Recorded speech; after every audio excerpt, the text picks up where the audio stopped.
This video is sponsored by Dragon Shield, your destination for the best sleeves, deck boxes, and accessories in the multiverse.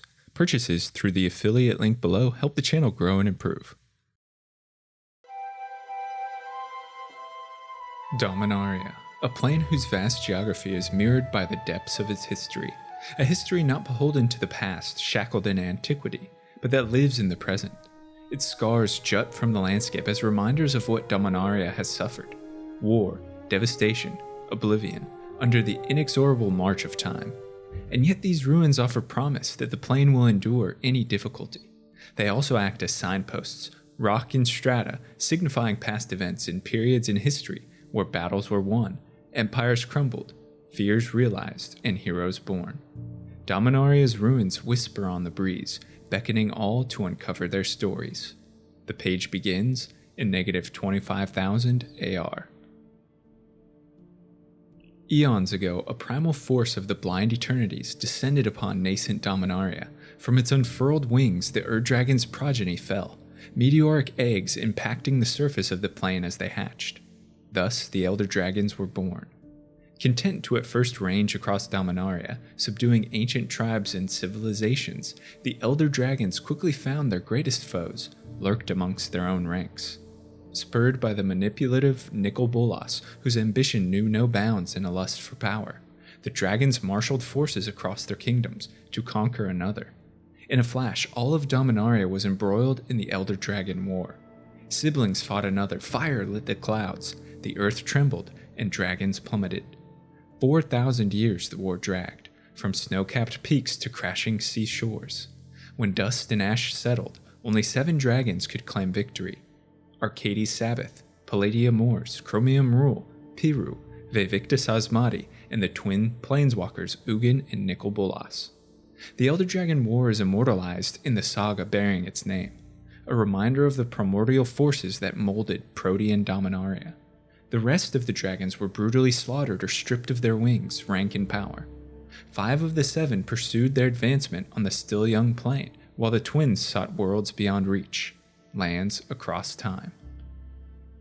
The Thran emerged from Dominaria's primordial mythos and cemented their nation as the first great civilization on the plane, harnessing the potential of power stones to fuel advanced technologies, a breakthrough discovered by Glacian, genius of Halcyon. Thran artifice dominated Tertiaire and vaulted the civilization to new heights. Their power came at significant cost. An intractable illness caused by Power Stone radiation seized the nation, a truth the Thran refused to acknowledge. Infirmaries reached capacity. Death rattles echoed through cobbled streets.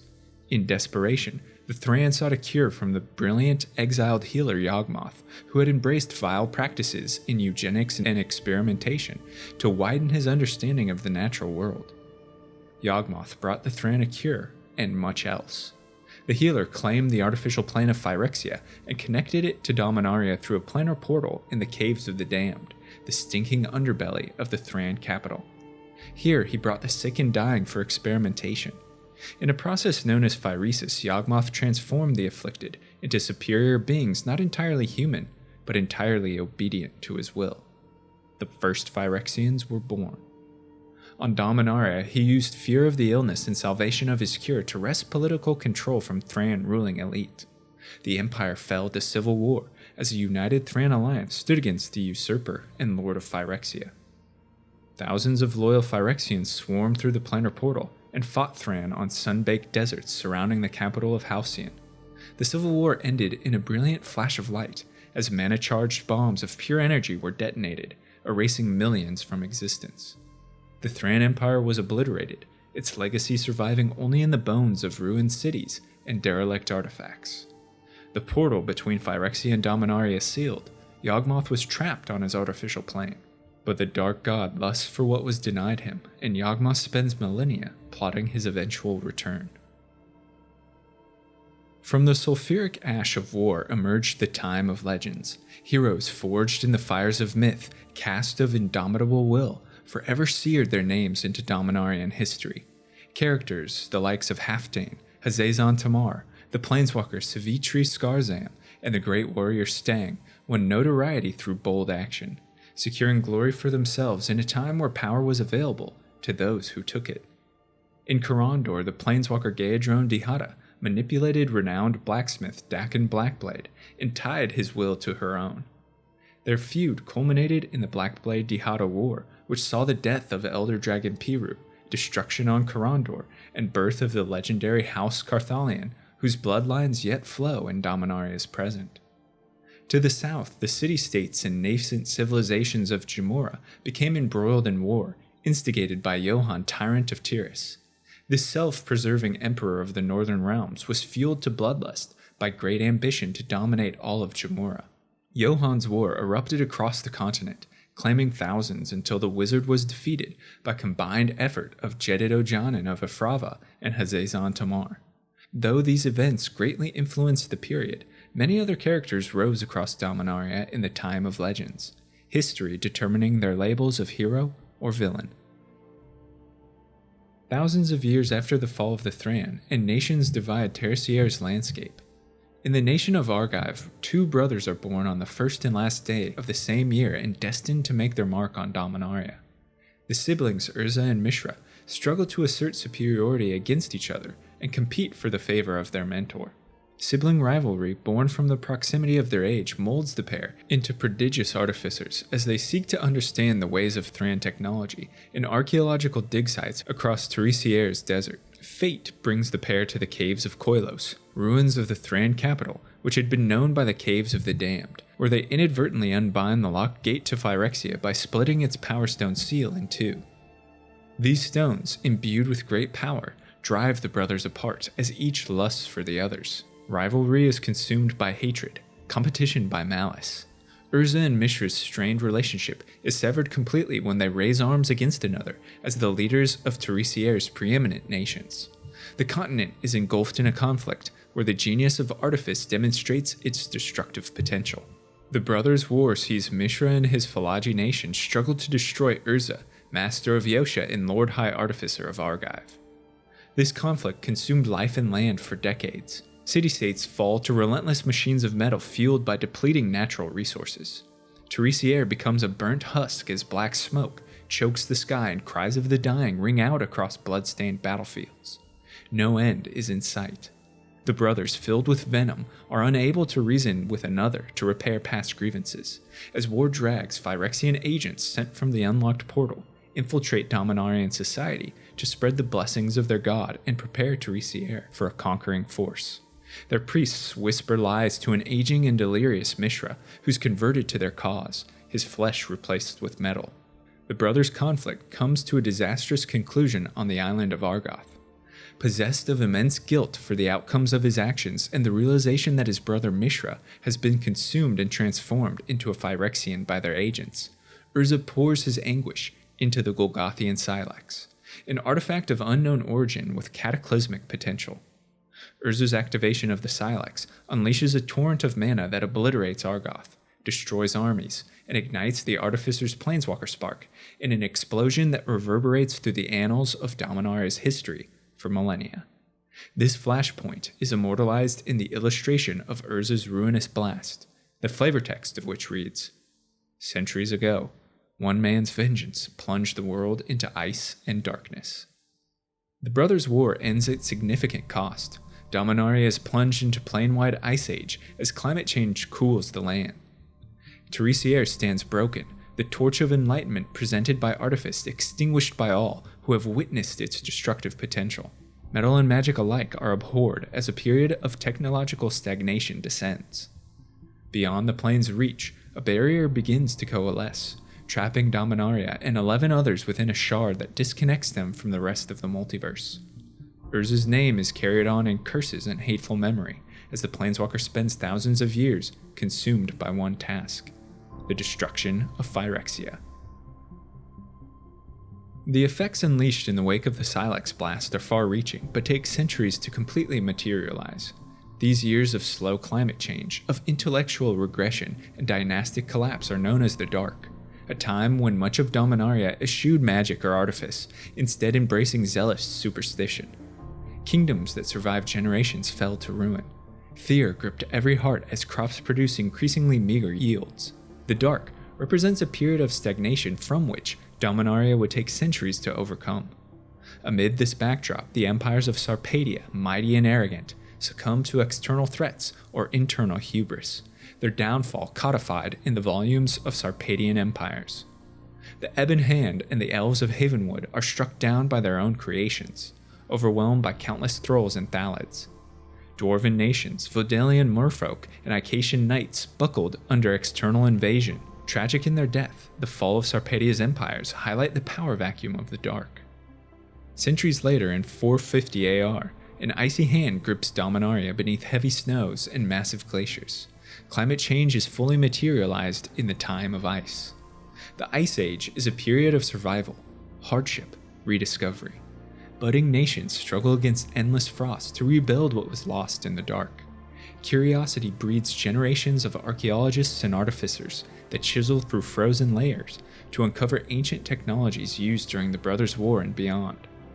On Phyrexia, the nation of Keldor is hewn from biting frosts, erected on the skeleton of Argive to become the leading civilization during the Ice Age. Outposts dot mountain passes, and outriders patrol both snow and sky to defend the nation from raids by their fiercest opponents, barbarians beyond the Balduvian steppes. Balduvian warbands terrorized Keldoran hinterlands mercilessly, razing villages and slaughtering hundreds in their pillage. Fierce animosity grew between the two nations, which afforded a grave threat, time to build momentum unimpeded. The necromancer Limdul used dark magic to secure power from his fortress of Tressorhorn. Further assisted by planeswalkers Leshrac and Tevish Zat, Limdul amassed a grand army of undead to fuel his ambition for conquest. Now, not only was Keldor harried by Balduvian warbands, but fortresses succumbed to the relentless march of the dead. Although their past grievances couldn't be forgotten, so great was Limdul's threat that bitter rivals allied themselves to defeat the necromancer. On snow-dusted tundras, the armored living crossed steel with the skeletal dead. Though Limdul's power immeasurable, the combined arms of united Phyrexia took the field and crushed the necromancer's campaign. Fighting for a just cause opened Keldoran and Balduvian eyes to opportunity and cooperation. Their bitter past couldn't be forgotten, but it could be forgiven. The aftermath of Limdul's war saw King Darien of Keldor unite with Lovisa Coldeyes of Balduvia, thus birthing the nation of New Argive. This union, defeat over death and discrimination, is immortalized in the saga Time of Ice. Shortly after, tumultuous change comes to Dominaria with the casting of the World spell by Planeswalker Freyalise. This snaps the chill of the Ice Age, shatters the Shard of 12 Worlds, and brings forth the Flood Age. Across the plane, glaciers recede to reveal unclaimed lands while rising tides inundate others entirely. Pestilence throttles populations as warming temperatures create new opportunities for disease. As Dominaria shakes off its snow, there are some who wish to preserve eternal frost. Cryomancer Hydar leads the cult of Rimewind in efforts to undo the World spell. They see in the thaw destruction of their way of life, which we hear in the flavor text of Rimewind Cryomancer.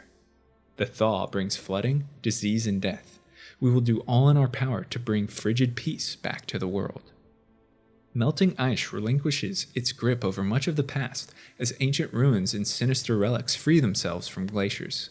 Hydar uncovers Phyrexian artifice and war machines from the Brothers' War hidden beneath sheets of ice, imbues them with function, and mobilizes them against New Argive. Phyrexia relives ancient nightmares as machines and artifice ravage the continent. But New Argive proves stalwart.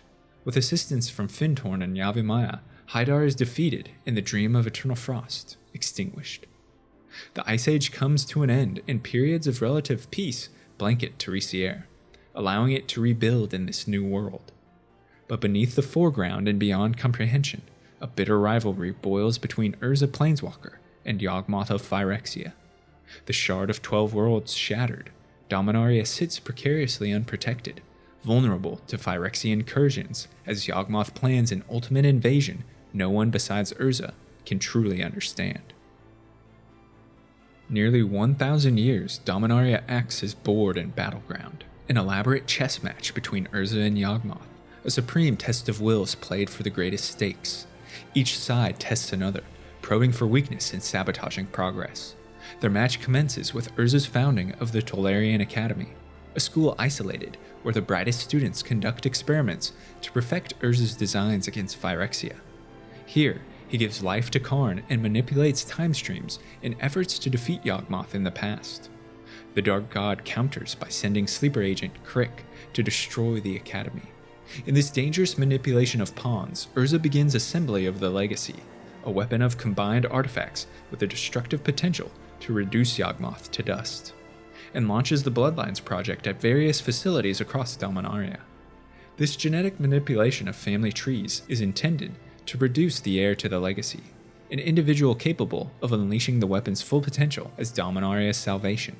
But the Planeswalker isn't alone in his far-reaching designs. On Phyrexia, the Dark God Yawgmoth sets plans into motion that have brewed for centuries.